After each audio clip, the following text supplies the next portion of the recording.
Episode 35. If the Sabbath was nailed to the cross, why is it in the new earth? Key text: Isaiah 66:22-23. For as the new heavens and the new earth, which I will make, shall remain before me, saith the Lord, it shall come to pass that from one Sabbath to another shall all flesh come to worship before me, saith the Lord. If the Sabbath was nailed to the cross, if it was temporary, if it was only for the Jews, then why does Isaiah 66:23 say that all flesh will worship God from Sabbath to Sabbath in the new heavens and the new earth? Let's be clear. This prophecy is not about the past. It's not even about ancient Israel.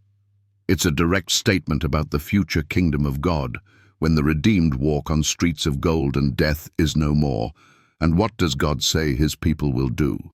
They will gather, not once a week on Sunday, but from one Sabbath to another, to worship before him.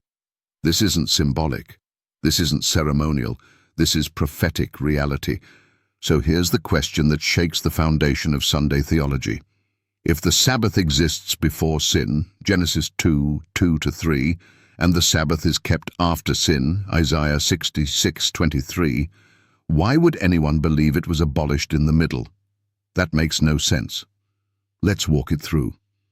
In Eden, God creates the Sabbath, blessed, sanctified, and holy. In Exodus, he writes it in stone with his own finger.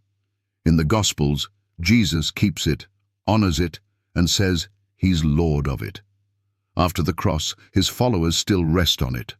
Luke 23:56. In Acts, the apostles preach and gather on it regularly.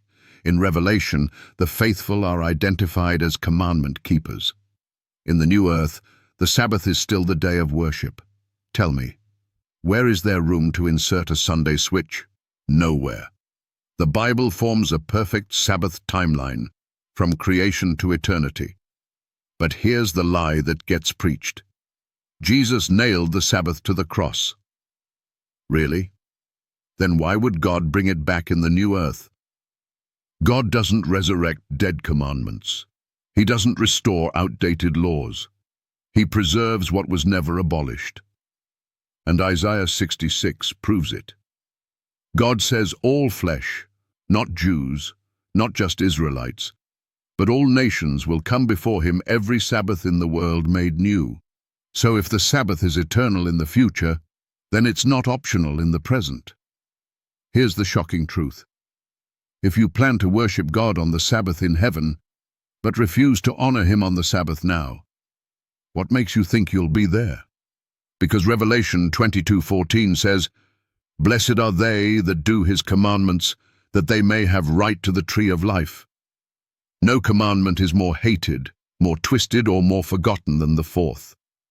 And yet it's the only one that starts with remember. God says remember. The church says forget. God says it's forever. Pastors say it was temporary. God says it's for all flesh.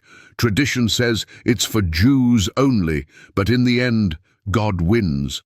Truth stands, and the Sabbath survives.